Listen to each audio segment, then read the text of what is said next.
Bienvenidos a su programa Pensamiento Juchimán. En esta noche estamos transmitiendo desde el Museo Regional de Antropología Carlos Pellicer Cámara. Agradecemos a su directora Rebeca Perales las facilidades para la transmisión de este programa. Y tenemos un programa muy especial. Bendigo mi sexo. Vaya, esto que puede sonar escandaloso no es otra cosa sino darnos un paseo por lo que es la filosofía del lenguaje. ¿Qué nos provoca? ¿Qué nos evoca? ¿Y a qué nos convoca la filosofía del lenguaje y la semiótica? Para ello, damos la bienvenida a nuestros invitados, la maestra Ángeles González Moreno. Ella es licenciada en Antropología con especialidad en Arqueología por la Universidad Veracruzana, maestra en Arqueología por la Escuela Nacional de Antropología e Historia, doctora en Educación por la Universidad Maya. Participó en diferentes proyectos de investigación en arqueología en Cholula, Puebla, en el Atlas Arqueológico de Guanajuato, en Cozumel y Xel-Há en Quintana Roo, en el Tigre, Campeche, en Comalcalco y San Claudio en el estado de Tabasco. Ha trabajado en instituciones como el Museo Regional de Antropología Carlos Pellicer Cámara, desde donde estamos transmitiendo, también en el Consejo de Ciencia y Tecnología de Tabasco, el Instituto Nacional de Antropología e Historia, y desde hace 18 años es docente en la Escuela de Historia de la Universidad Juárez Autónoma de Tabasco, impartiendo las materias de arqueología, antropología, metodología, filosofía, museografía, lectura y redacción y didáctica. Además, es maestrante de la maestría en filosofía aplicada de la misma universidad. Bienvenida, doctora. Mucho gusto, muchas gracias por la invitación. Al contrario, para nosotros es un placer y sobre todo cuando estamos hablando de un tema de los más importantes para nuestra vida, hoy presente, que es la filosofía del lenguaje, pero usted nos va a ayudar mucho porque hablaremos también del feminismo desde una de las grandes de la literatura presente. Pero antes presentamos a nuestro amigo también, Ángel Augusto Buendía Tirado. Ángel nace en Villahermosa, es licenciado en Economía por la UNAM, es especialidad en Desarrollo Regional, doctor honoris causa por la Organización de las Américas para la Excelencia Educativa. Es maestro en Psicoterapia por la Universidad de Salamanca, España, maestro en Literatura del Instituto de Estudios Universitarios, maestrante en Filosofía Aplicada de la UJAT, doctorando en Educación del Centro de Estudios Universitarios. Le damos la bienvenida porque además nuestro maestro es pintor, fotógrafo, deportista, maratonista, ha sido diputado federal de diferentes legislaturas, consultor, pero desde chico ha sido un hombre apasionado por la política y por la cultura. Por eso hoy nos honramos en recibirte, Ángel Lico, buen día a este programa. Gracias, Roberto. Gracias por la invitación. Al contrario, pues entremos en materia. Antes que nada, dinos qué se siente en la maestría en la que estamos contigo, estar en el cielo entre ángeles, Angelita, Ángel Morales, que no pudo estar con nosotros. Así es. Pues nada, miren, estamos en el medio, miren, entre tantos ángeles, pues uno ya empieza a extrañar también a los demonios. Así que vamos a empezar. Como dicen los tabasqueños, no los cuques. Sí, no los invoquemos, ¿verdad? Cállate, a mí siempre me han dicho, bueno, mi papá de chica siempre me decía que era yo tan terrible, que me decía ángel o demonio, ¿no? Pues a lo mejor ya ambas cosas, porque como que hay una dualidad en el mundo. Somos dualidad. Somos esa parte, el yin yang famoso, ¿no? También esta parte buena y esta parte mala. Pero vean ustedes cómo esto que nosotros hoy nos provoca ángeles, demonios, sexo, erotismo, sensualidad, hombre, mujer, son conceptos, son palabras, son signos. Y a eso se dedica la filosofía del lenguaje. Hay cosas que nos provocan a veces terror, ciertas palabras como infierno, azufre, demonio, exorcismo. Y hay otras que nos provocan ternura, dulzura, como abuelo, mamá, bebé. ¿Qué fuerza tienen las palabras? ¿Qué contenido puede tener una frase? Decía Wittgenstein, que lo estuvimos analizando en diferentes momentos, que los límites de mi lenguaje son los límites de mi mundo. Y con esta frase arrancamos este programa, porque hoy queremos presentarles a ustedes algunos, ¿qué podemos decir? Highlights de lo que es la literatura y el lenguaje. Vamos a empezar con Gioconda Belli. ¿Qué les parece a ustedes? Muy bien, sí. Pues Maestra, ¿usted tiene algo preparado de esta que es salvadoreña, nicaragüense? Nicaragüense.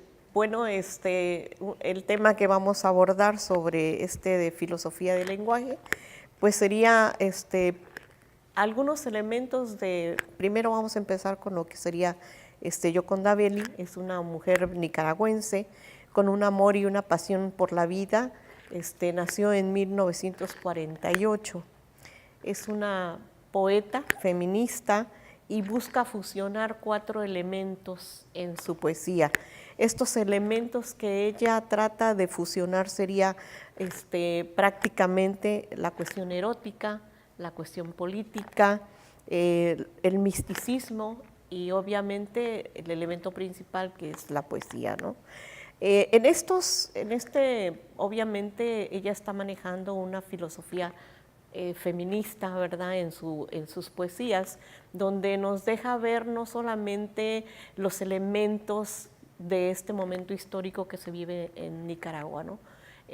Nos está dejando ver una historia en un contexto revolucionario. Guerrillas, contraguerrillas, golpes de Estado, intervenciones militares, un desastre en América Latina, teología de la liberación por una parte, o sea, pobreza, tercermundismo, armamento. Bueno, ella lucha con el Frente Sandinista de Liberación Nacional, es una revolucionaria activa. E incluso la misma cuestión histórica religiosa, ¿no? Así es. No queda de fuera, no queda fuera de todo este contexto de sus poesías. Que forma parte de la misma historia, de lo que es nuestra cultura, ¿no? Ella también, digamos que mama de lo que es la cultura del cristianismo, pero también toma distancia porque algo de lo que hemos hablado aquí, que es justamente la sexualidad y la sensualidad, pero no vista como un tabú, sino como algo natural de lo cual no hay por qué avergonzarse, claro, sino al contrario, no es un exhibicionismo, no es pornografía,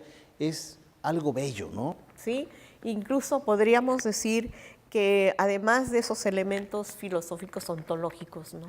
Que serían totalmente como una chispa de amor, el erotismo, la sensibilidad, la pureza, placer, el valor, y que todos estos son elementos que ella rescata. Yo diría, bueno, ¿y cómo hace poesía de la revolución, no? Pues es que no deja de ser el ser humano el que está presente en todo esto, ¿no? Entonces, ¿qué es lo que está recogiendo ella? Todos los problemas vivenciales, la forma de vida, la forma de ser mujer. Como un surco abierto, como la tierra.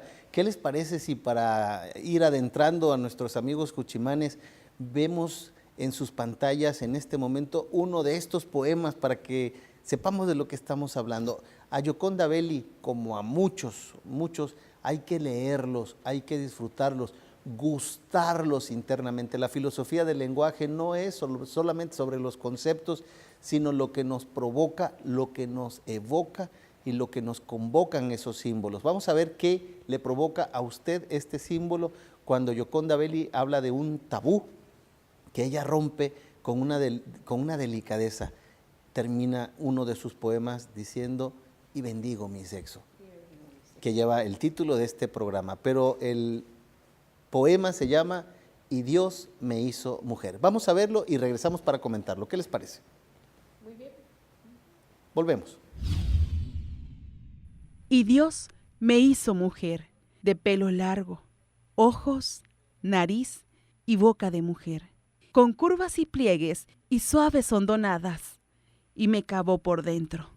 Me hizo un taller de seres humanos, tejió delicadamente mis nervios y balanceó con cuidado el número de mis hormonas, compuso mi sangre y me inyectó con ella para que irrigara todo mi cuerpo. Nacieron así las ideas, los sueños, el instinto. Todo lo creó suavemente, a martillazos de soplidos y taladrazos de amor. Las 1001 cosas que me hacen mujer todos los días, por las que me levanto orgullosa todas las mañanas y bendigo mi sexo. Todas las mañanas me levanto orgullosa y bendigo mi sexo.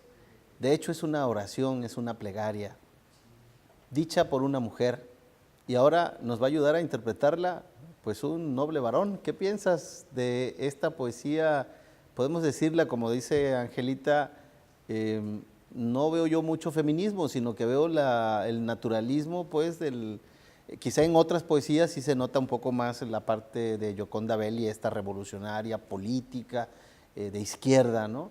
Pero aquí se ve la parte plena de una mujer que se siente contenta y no avergonzada de ser ella misma, ¿no? Así es. No conocía nada de Gioconda Belli y en una ocasión platicando con el rector Piña lo mencionó. Y al poco tiempo, afortunadamente en nuestra clase, en la maestría que tenemos contigo de filosofía aplicada, nos sugeriste la lectura de Gioconda Belli y ha sido una revelación. Me parece que la función semiótica de la poesía de Gioconda Belli es una vía de dignificación y de liberación sexual. No hay erotismo, lo mencionabas al principio, en la manada, no hay erotismo en el rebaño. Esa es una característica estrictamente del ser humano. Y lo que hace Gioconda Belli, después de 1500 años de paulismo o pablismo, como le quieras llamar, de este rechazo, enfermizo al cuerpo, el castigo al cuerpo, no importa el cuerpo porque después habrá una vida en donde el cuerpo no cuenta. Y especialmente si se es mujer. Claro, por supuesto, digo, leer a Pablo y ver lo que dice de las mujeres es terrible, pero bueno, no es el tema. Gioconda Belli me parece que rechaza esta noción judeocristiana, paulista, del sexo como pecado. Lo libera, lo dignifica, con elegancia, con valor, con pertinencia y sin duda con una enorme belleza poética. Pareciera ser que en algunos momentos pudiera expresar con cierta crudeza las cosas, pero esa crudeza está llena de la enorme vitalidad femenina. Por eso la frase de bendigo mi sexo, expresada por una mujer con el temperamento, con la historia de Gioconda Belli, se vuelve tan significativa. Como en otros casos de muchos otros autores que hemos discutido, Nietzsche, Spinoza, habla el cuerpo. ¿Qué les parece si vamos a una breve pausa y continuamos hablando de este gran tema que es la filosofía del lenguaje, la semiótica, con otros grandes de la literatura? Quédate en Pensamiento Juchimán, volvemos.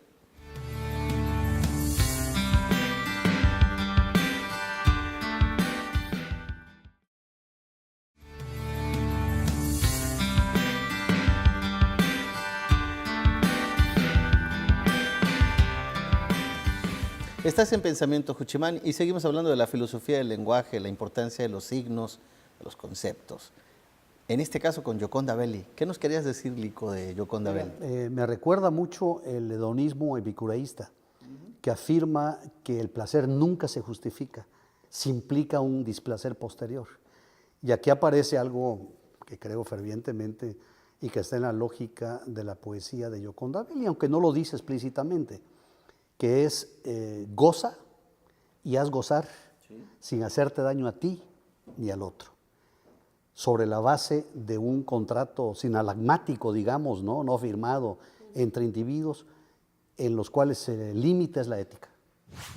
En ese horizonte ético es posible el desarrollo de un erotismo solar, moderno, actuante, vivificante, que respeta los intereses y la convergencia de dos emociones, de dos seres humanos que pueden disfrutar plenamente de la dotación corpórea para la cual estamos en este planeta. Bien dicho, maestro, y además no hay ningún rencor contra el género contrario, tampoco hay un reclamo, tampoco se ve esta manera contestataria de ver al hombre y de reclamarle como si fuera un pleito que tuviera con él. Más bien se ve una mujer reconciliada, sí, necesitada como mujer también del otro, pero que a partir de su sexualidad, no en contra de ella de ninguna manera, ¿no?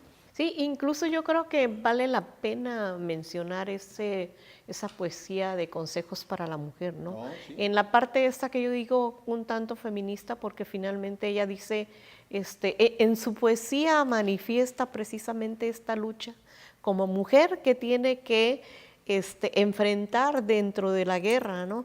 De esta batalla, perdón, de esta lucha de Nicaragua, y que como ellas tienen también que participar tanto sexualmente como productivamente.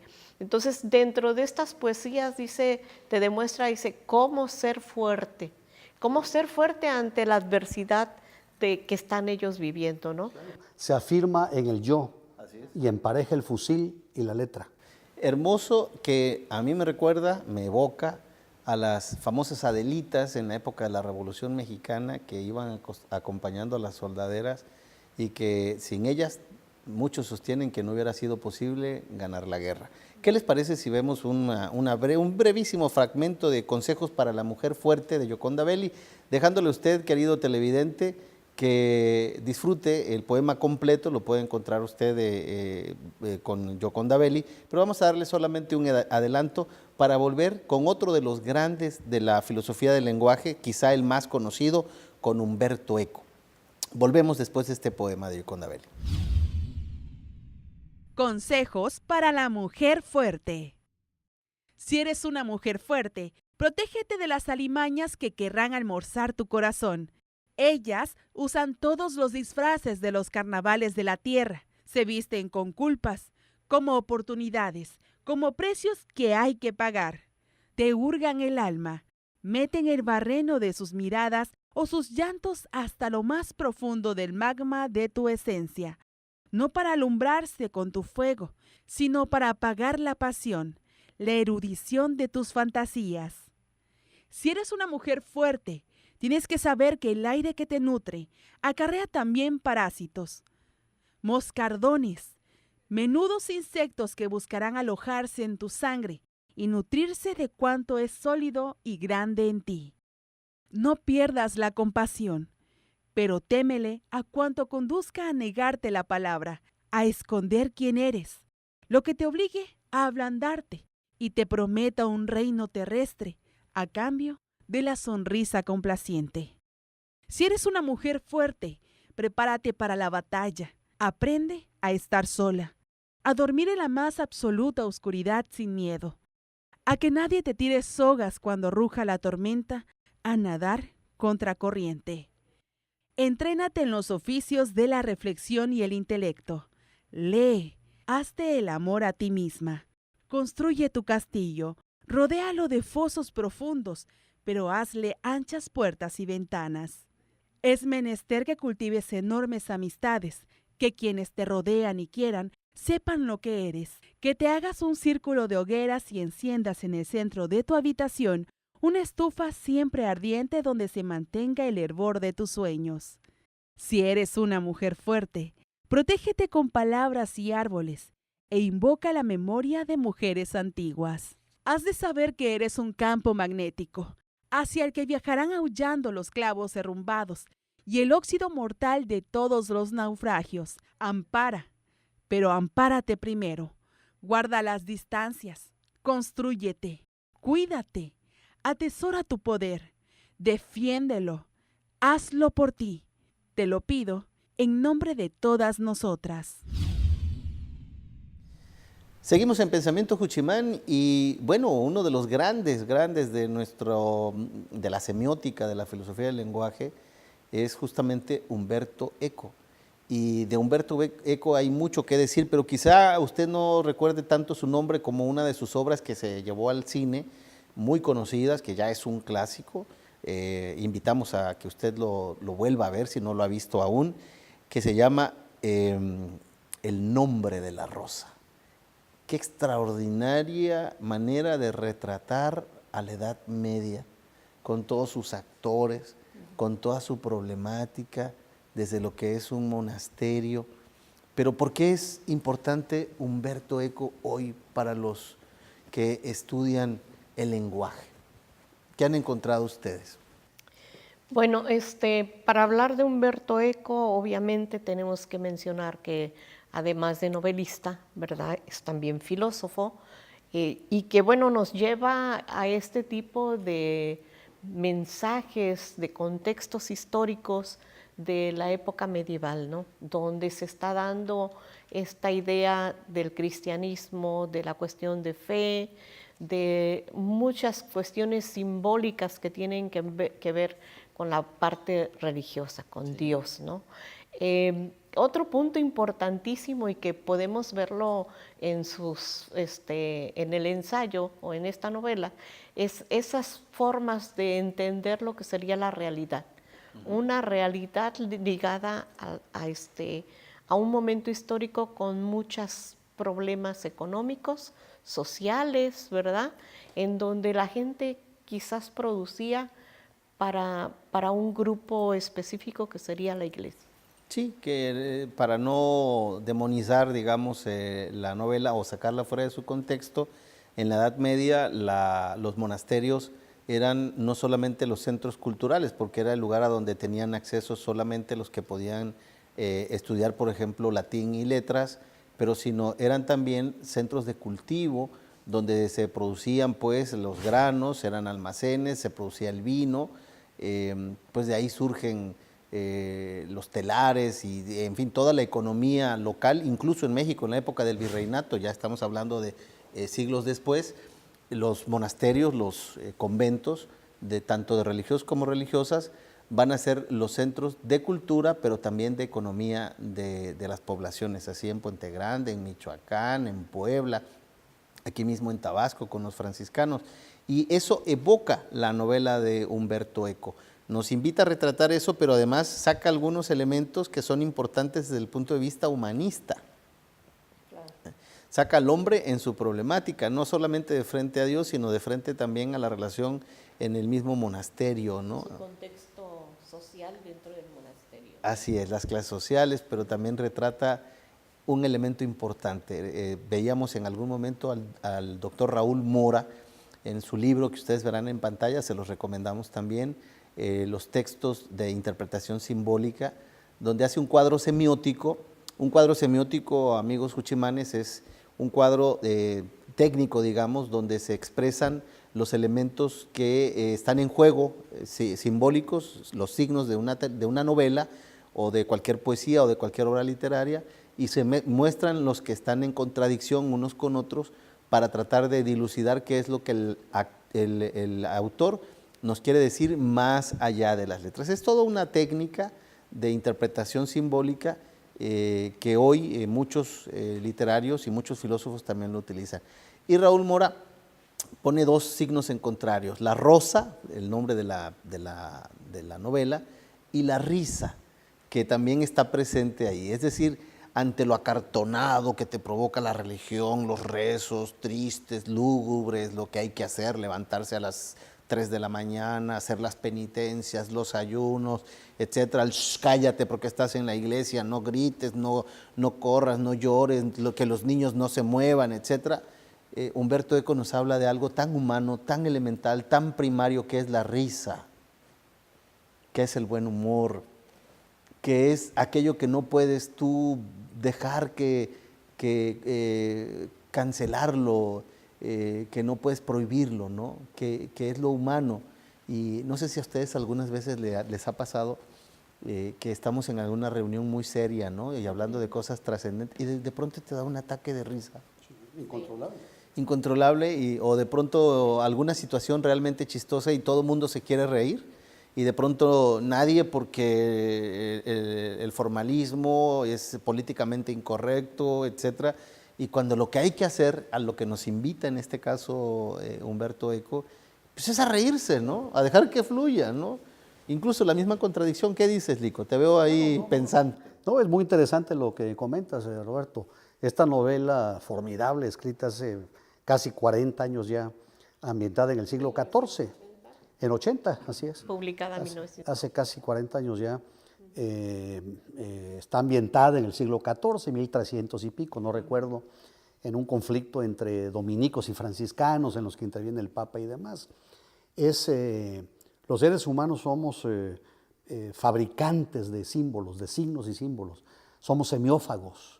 El símbolo es un constituyente, una avenida por la que transitan nuestras emociones, pensamientos y nuestros días. Y el nombre de la rosa es eso, una abigarrada, rica, completa colección de símbolos verbales. Es filosofía convertida en literatura. Hay además elementos de arquitectura, de arte, de música, de astrología, de brujería, de psicoanálisis, de psicología, de ciencia. Es una obra monumental, me parece que una de las grandes novelas del siglo pasado. Lico, ¿qué te parece, perdón, para que nuestros televidentes podamos profundizar esta idea de los signos a los que quieres aludirnos, regresando de una pausa? ¿Qué les parece? Y volvemos con todos los signos de El nombre de la rosa.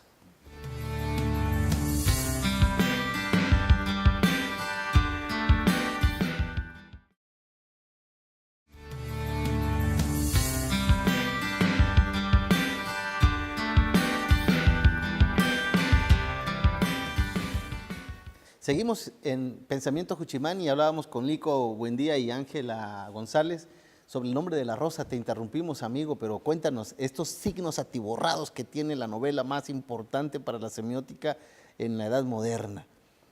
El terror, la alegría, el convento, la religión, en fin, todo esto que nos estabas hablando. No, El nombre de la rosa, la novela da para y para 2 y 3 programas también, es una cuestión estupenda. Mencionaste hace rato a Roberto Larriza. Lo que nos sugiere en la novela Eco con respecto a la risa es que, y va implicado el símbolo de la rosa, es que amar y reír son un camino de libertad. Exacto. Y el diálogo entre Baskerville, si mal no recuerdo, ¿no? y el narrador que es Edso,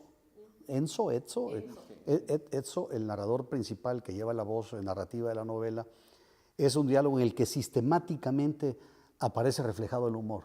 También con el resto de los, no sé, a lo mejor 20 personajes, la mayor parte de ellos monjes, ¿no? Pero la novela está salpicada de muchas maneras, de momentos frescos, en donde la risa sugiere precisamente la ligereza con la que la inteligencia puede vivir. Así es. Siempre he pensado que la falta de humor es un signo y es un símbolo de estupidez. Los hombres rígidos, sin esta posibilidad de reírse de sí mismo en primer lugar y de los demás y con los demás, ¿no? Son seres humanos que lamentablemente no viven este plano de la vida que nutre con energías positivas. No, desde luego, reírse, según después de estas novelas, ya algunos filósofos habían puesto el homo ludens, por ejemplo, el aspecto de que el hombre nunca deja de jugar, sino que cambia de juguetes, pero esta parte de decir la risoterapia, qué importante es un día verte al espejo y reírte de que se te está cayendo el cabello, pues porque es normal que un día se tiene que caer, no va a estar todo el tiempo así, de que un día tienes una arruga. Tú lo mencionaste, un amigo mío dice que cuando está de malas se va a la computadora y busca en Google ataques de risa. Ajá, sí. Y entonces se pone a ver ataques de risa y después de 1, de 2, de 3 está a carcajadas junto al que se ríe y le cambia automáticamente el humor. Así es. El gran fenómeno de la risa. Y me encanta esta convergencia, esta confluencia que hace Humberto Eco entre risa y amor, porque el amor festivo es por definición erótico. Es el ágape del que se hablan, sí. Claro, repetimos un poco lo que decíamos con respecto a Gioconda Belli, ¿no? Es un erotismo solar, festivo, ético, contractual, Sí, claro. en donde ningún placer momentáneo tiene como consecuencia temible y no deseado un placer futuro, y en donde uno hace lo que uno quiere recibir, en el gran horizonte constructivo de la ética. Y que incluso en el contexto de una religión, estamos hablando aquí del cristianismo medieval, era negado. Hay ciertas normas, debo de confesarlo aquí delante de las cámaras, en los seminarios todavía hoy hay ciertas normas que son, por ejemplo, la regla del tacto, no se puede tocar, hay que hacer ciertas cosas, portar ciertos hábitos, saludar de alguna manera, incluso en la Edad Media, en la Sorbona de París, a cierto grado de sacerdote se le saludaba de una manera, quitándose el bonete. Es que era absolutamente necesario para esa construcción filosófica establecer el pecado vinculado a nuestro impulso básico, que es el sexo. Todavía hasta la fecha, miles de millones de seres humanos tienen reacciones histéricas, como se Ne- menciona y la ne- palabra neuróticas, sexo, sí. la palabra placer, particularmente en el mundo femenino, la represión, el castigo, la falta de libertad para crecer con autonomía y para disfrutar finalmente, y lo repito, porque me parece fundamental, en el horizonte luminoso de la ética, ¿no? El componente humano tan importante como es el sexo. En la novela, en El nombre de la rosa, no recuerdo muy bien. Te confieso que me hubiera gustado leerla antes del programa. Sí. La leí hace 30 No, años. y la hemos visto pero en hay, cine Pero hay también un muchas personaje veces, sí. femenino. Ajá. Sí. No lo recuerdo muy bien. Es una aldeana de un pueblo, ¿verdad? Ahorita ustedes lo están viendo en pantalla, están viendo esta escena donde uno de los monjes, novicio, de los novicios son de los que vienen, es seducido por ella, y deben ustedes saber que en la Edad Media la mujer era considerada el diablo. Es decir, él se está enfrentando a una de las grandes tentaciones y sucumbe ante el diablo. De ese tamaño era la fuerza de esa imagen que se ve en pantalla. Y Humberto Eco, al menos en la parte de la película, es distinto evidentemente una novela escrita que la película, pero en la película se deja ver ese momento de emoción que vive el novicio cuando se encuentra con una mujer y deja correr lo que es su naturaleza humana y su cuerpo. Ya podemos discutir si en esa época el tema del celibato, lo que sea, era algo aceptado y comúnmente sancionado por todo. Entonces él estaba prácticamente condenado a que si se sabía su secreto, era prácticamente echado del convento, que era su modo de vida. Entonces es muy fuerte esa escena, no es una escena puesta así nada más en la película. Pero empata el enorme peso del pecado, la losa del pecado encima y el poder salvífico del sufrimiento. Porque eso implicaba un sufrimiento. Bueno, no a partir de Pablo, me parece que es una constante desde las bases judaicas del judeocristianismo, ¿no? El pecado tiene poder de salvación, tiene un poder salvífico. Esto quiere decir que en la medida en que sufras más, tu boleto a la salvación es en primera clase. Claro. Sí, que esa era la teología del sacrificio precisamente de la Edad Media y del cual, hablando de religiones, por ejemplo, no tiene el budismo. El budismo normalmente presenta a un Buda sonriente, a un Buda compasivo. La religión cristiana normalmente presenta a un Cristo sufriente, un Cristo clavado en la cruz, un Cristo sangrante, y muy poco vemos en las iglesias Cristos sonrientes, o poca gente se imagina, por ejemplo, a Cristo echándose una broma, compartiendo con los discípulos, por ejemplo, en la mesa de la última cena, como lo hacían los griegos, departiendo, ¿verdad?, con vino, disfrutando, echando broma. Es que ese es el Cristo que construye Pablo. Exacto. A mí me encanta cuando Nietzsche dice, el Evangelio murió en la cruz y Jesús fue el primero y el único cristiano. Exactamente, ¿no? así lo dice. Es decir, cuando somos capaces de ver objetivamente, fuera de cualquier sesgo antirreligioso, ¿no? El daño cultural, civilizatorio que hizo Pablo al conjunto, al desarrollo de la civilización occidental, nos percatamos que hoy todavía estamos pagando construcciones neuróticas edificadas hace 1500 años, casi 1600 años. Y la novela nos ayuda a recuperar este papel. Lo mismo que pasa con nuestro comentario anterior con Gioconda Belli. Sí. Ojalá hubieran muchas Giocondas Bellis que en esta lógica, en esta vía de un feminismo inteligente, porque hay un feminismo estúpido, extremo, que peca de lo mismo que quiere combatir. Dogmático, curiosamente, que critica el dogma de la mujer sumisa. Claro, nuestra civilización, nuestra cultura, y en particular la cultura mexicana, está ávida de inteligencias que traten el sexo y la cuestión erótica con la sensibilidad, con el valor, con la claridad, con la dignidad con la que lo trata Gioconda Belli. Necesitamos muchas Giocondas Bellis escribiendo sobre esto. Por eso es interesante esa poesía de consejos para una mujer, porque no es la mujer sumisa, no es la mujer que está al servicio de este feminismo irritante, ¿no? Fíjate cómo abandonamos ya al maestro Humberto Eco, que no tiene mucho de sexo en la novela, pero es la y regresamos con Gioconda, ¿no? Es la semiótica, exacto. Nos evoca precisamente recordar, en este caso, a ver a un monje que está sufriendo y que de frente a una mujer que lo seduce se libera. Pero además el papel de esta mujer en Umberto Eco también tiene un papel importante de fortaleza. Ella lo está haciendo porque a partir de estas relaciones que tiene con los monjes, le están pagando. Y este pago obviamente son las vísceras de todo lo que están ellos, ¿cómo se dice?, matando para los alimentos. Y entonces todas esas vísceras son las que le van a dar a ella sí, a cambio de, entonces es una mujer fuerte finalmente sí, también, ¿no? Sí, sí. No es aquella mujer dócil, sensible, que se maquilla, que se viste para ir a una obra de teatro, sino es aquella mujer trabajadora, que finalmente es un trabajo lo que está haciendo ella, ¿no? Podemos decir en ambas, tanto en Gioconda Belli como en Umberto Eco. Gioconda Belli lo dice, bueno, años después, es más contemporánea, más cercana a nosotros. Debe tener, ¿qué? 68, 69 años, ¿no? Aún vive Gioconda Belli, sí. Debe andar cerca de los 70. Debe de andar sobre los 68 más o menos. Acaba de sacar algún artículo, ojalá y lo podamos rescatar en pantalla, en el que critica la izquierda latinoamericana, ¿no? Sigue produciendo. Y el título de nuestro programa era Bendigo mi sexo, porque finalmente es una manera estridente de llamar la atención para decir tenemos que volver a lo que somos realmente sin avergonzarnos de lo que somos.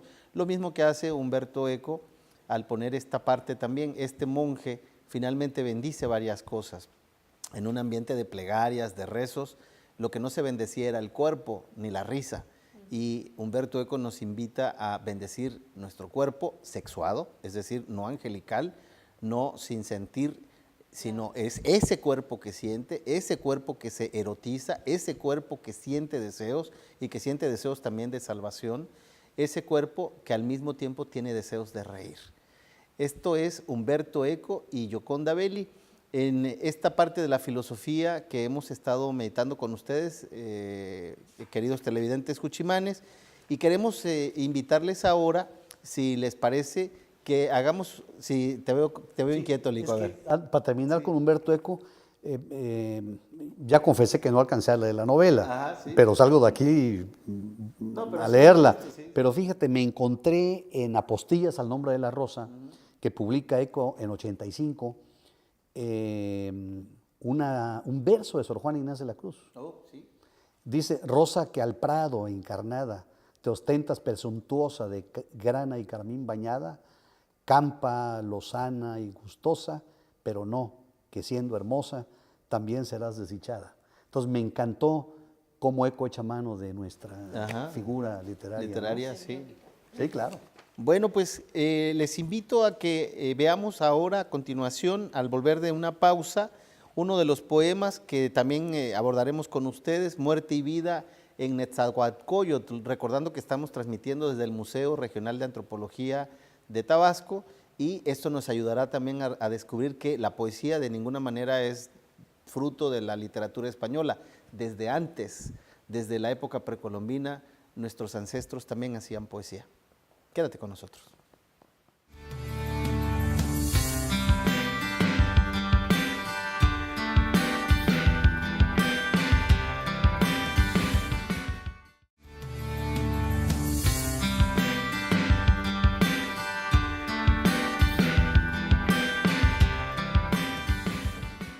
Nezahualcóyotl de Texcoco. Percibo lo secreto, lo oculto. Oh vosotros, señores, así somos mortales. De 4 en 4 nosotros los hombres, todos habremos de irnos, todos habremos de morir en la tierra. Nadie en jade, nadie en oro se convertirá. En la tierra quedará guardado, todos nos iremos allá de igual modo. Nadie quedará, conjuntamente habrá que perecer. Nosotros iremos hacia su casa. Como una pintura nos iremos borrando, como una flor. Nos iremos secando aquí sobre la tierra, como vestidura de plumaje de ave zacuán. De la preciosa ave de cuello de hule nos iremos acabando. Nos vamos a su casa. Se acercó aquí, hace giros la tristeza de los que en su interior viven. Meditadlo, señores, águilas y tigres, aunque fuerais de jade, aunque allá iréis, al lugar de los descarnados, tendremos que desaparecer. nadie habrá que quedar. Seguimos en Pensamiento Juchimán. ¿Qué te pareció ese poema de Nezahualcóyotl? Esas frases entre la vida y la muerte que son las realidades humanas que gracias a que tanto los literarios, los filósofos, los poetas han escrito sobre ello, nosotros podemos hoy comprender y hacer quizá no tan dolorosa ese momento, sino llevadero, ¿no? Para eso nos sirve también la filosofía del lenguaje. Pero tenemos aquí una arqueóloga y sería una falta de respeto no darle la voz a quien conoce más de Netzahualcóyotl, estando aquí en el Museo de Antropología de Tabasco. Ángela, ¿qué nos puedes decir de este poema que además tú nos lo sugeriste porque te parece que es realmente un poema impactante, ¿no? Sí, bueno, ya entrando en el tema sobre el análisis de estas poesías que son aproximadamente 36 poesías que han encontrado por ahí, no todas probablemente de Netzahualcóyotl, pero que tienen más o menos el mismo estilo, el mismo corte. Y Netzahualcóyotl lo que está haciendo aquí es recuperar lo que sería su contexto histórico a partir de la poesía. ¿Qué quiere decir? Que nos hace mención de las formas de vida, de las cuestiones culturales, de cómo ellos conciben y ven la muerte, cómo le explica la muerte. Entonces, esta poesía que nos habla sobre percibo lo secreto, nos habla bien interesante de cómo ellos hablan de la muerte, que hay diferentes niveles sociales y por ahí dice, aunque seas de oro o de jade, igual irás al mismo lugar, ¿no? No es exactamente las palabras de él, pero y ahí nos está dejando ver que no importa el nivel social, no importa nuestro nivel cultural, de todos modos nacemos y morimos, que es el proceso o el ciclo de vida que tenemos, ¿no? Aunque como dices tú, no es un trabajo que está analizado por Mora, pero me pareció interesante cómo plantea él lo que serían los signos, el significado que le damos nosotros. Y yo creo que a través de la historia nosotros hemos hablado, incluso en las mismas obras que hemos estado citando, sobre lo que es la vida y lo que es la muerte. Que para nosotros es un signo el hablar de vida como algo que resurge, ¿no?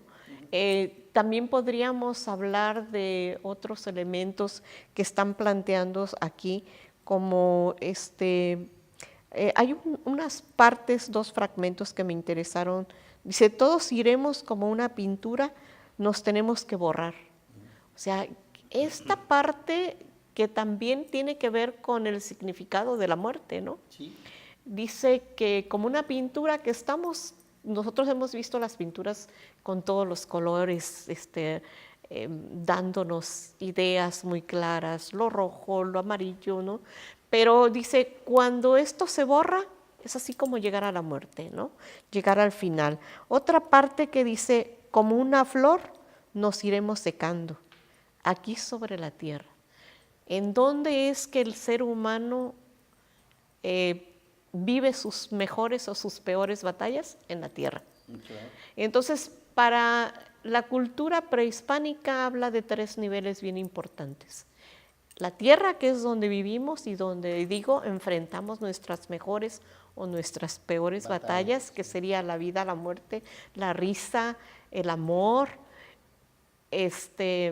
y el inframundo, que es a donde vamos, o bien el mundo celeste, ¿no? Según cómo te hayas portado, hayas sido en tu vida, es como vas a ir llegando a estos niveles, ¿no? Trascendiendo. Y otro punto bien importante de Netzahualcóyotl, que quizás su obra poética tiene que ver también, como ya decíamos, con el ser humano, con lo que él vivió, con lo que él se enfrentó. Aquí en los datos históricos que hablan sobre Netzahualcóyotl, dice que probablemente fue instruido por Huitzilopochtli, dios de la muerte, dios de la guerra. Y entonces él, entre sus poesías, dice cómo los seres humanos, sobre todo los guerreros águilas o los señores, ¿no?, van a lo que sería donde acaba el sol, ¿no? Entonces, todas estas cuestiones simbólicas que nos está dando Netzahualcóyotl en su obra poética, y que bueno, yo solamente cito unos fragmentos, nos habla precisamente de toda esta cosmovisión religiosa encaminada también a lo que serían sus formas de vida, pero que ellos los explican de formas muy interesantes, ¿no? ¿Qué es todo lo que a lo largo de este programa hemos meditado sobre la filosofía del lenguaje? ¿Para qué? Mucha gente dice, la filosofía no sirve para nada. ¿Cómo no? Si usamos la filosofía para todo, todos los días.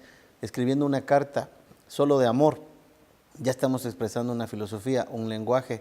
¿Usted quiere protestar porque le parece que hay cosas que no son justas? Pues cuando usted escribe su protesta, su queja, está utilizando la filosofía. La filosofía del lenguaje, ahora que estamos meditándolo, desde lo que escribe el doctor Raúl Mora en el libro de interpretación simbólica que están viendo en sus pantallas, termina él diciendo, curiosamente, después de hacer un análisis de varias obras literarias, las que hemos visto a lo largo del programa, sobre la utopía. Y entonces, ¿para qué sirven las palabras? Pues para construir civilización. ¿De qué sirve nuestra lengua castellana, nuestra lengua española, nuestra lengua náhuatl, el chontal, en fin, para construir civilización, para construir esperanza, para construir justicia? Dice Raúl Mora, para construir utopía. Y hay una frase, porque hoy se habla mucho de la utopía con los cambios que está viviendo nuestro país, todo mundo opina, todo mundo habla, todo mundo dice, y se están creando nuevas categorías de lenguaje, nuevas frases, nuevas filosofías van a emerger, y hay que tener mucho cuidado que no sean meramente ideología. La filosofía es amor a la sabiduría, es decir, verdad, justicia, bien. La ideología, es una moda, va y viene, son conceptos que pueden ser aceptados por una comunidad, pero que no trascienden, generalmente no trascienden. Muchas veces son aceptadas por una comunidad humana y llegan a hacer mucho daño. ¿Qué es la utopía?, dice Raúl Mora. Es un pedacito de amor, es el amor mismo, es memoria del futuro, es el secreto del reino y de nuestra lucha humana, es la sombra de la palmera que desde allá, lejos, te anima en el desierto y en la arena, es la comunión que nos dan, más allá de todo credo, los poetas, los científicos, los políticos, los de a de veras. Es el grito y la protesta de Delfinita y Doña Marina, porque nos matan en su juventud al ayo. Es el imán que hasta de las puertas, los muebles y las paredes de Macondo arranca nuestros clavos. Es la locura enamorada con que Don Quijote hace nacer de Aldonza a Dulcinea. Es el vientre virginal o desflorado que anhelamos fecundar. Es la semilla de la vida nueva. ¿Para qué nos sirve el lenguaje? Pues hemos meditado a lo largo de este programa para construir utopía. Y quiero agradecerle a nuestros invitados, a nuestro amigo Lico Buendía. Lico, ¿quieres agregar algo para terminar ya nuestro programa? Sí, como no, Roberto, agradecerte mucho la invitación y la compañía de Angelita en este programa, que es un poco una extensión de nuestras clases en la maestría en filosofía. Así es. Terminar solamente con un reconocimiento a la calidad de nuestros maestros. Tenemos 3 estupendos maestros de primera, tú, Victorio Broca y Leonel García, 3 maestros de la universidad con una amplia, con una estupenda formación, y hemos disfrutado mucho las 2 materias que hemos tomado contigo. Espero que hagamos, Angelita y yo, suficientes méritos en el programa para ver si nos sacamos algo que se acerque al 10. No sé, amigos, pero de todas maneras por aquí estoy viendo un incentivo que no es otra cosa que la poesía de Netzahualcóyotl. Devuelve mi billete. Hasta hoy me di cuenta que el billete de 100 pesos tiene a Netzahualcóyotl y un poema, sí, que lo quise copiar. Así es. Dice, amo el canto del cenzontle, pájaro de las 400 voces. Amo el color del jade y el enervante perfume de las flores, pero más amo a mi hermano el hombre, que me parece estupendo. Ha sido un hermoso ejercicio dialéctico con Angelita, contigo. Netzahualcóyotl y la utopía con la que cerramos el programa son dos temas formidables. Hoy estamos en la época de la retrotopía y Netzahualcóyotl, el coyote que ayuna, aunque hay una discusión, Angelita, tú lo sabes mejor que yo, si es coyote o lobo, por estos huesos que encontraron en Templo Mayor de muchos lobos, pero no me meto en tu terreno, no vaya a ser que quede mal y entonces el ansiado 10 no llegue nunca. Gracias. Nos despides el programa, Angelita. Bueno, pues solamente agradecer también nuevamente, Ángel, muchas gracias por ser compañero en la maestría. Aquí al maestro también, Roberto, muchas gracias por su enseñanza y por todo este camino que hemos andado de la mano, conociendo lo que sería la filosofía. Muchas gracias. Gracias a ustedes que permanecen con nosotros en este programa y a la directora del Museo Regional de Antropología, la arqueóloga Rebeca Perales. Nos vemos en la próxima emisión de Pensamiento Juchimán, el programa que te da qué pensar. Quédate. Buenas noches.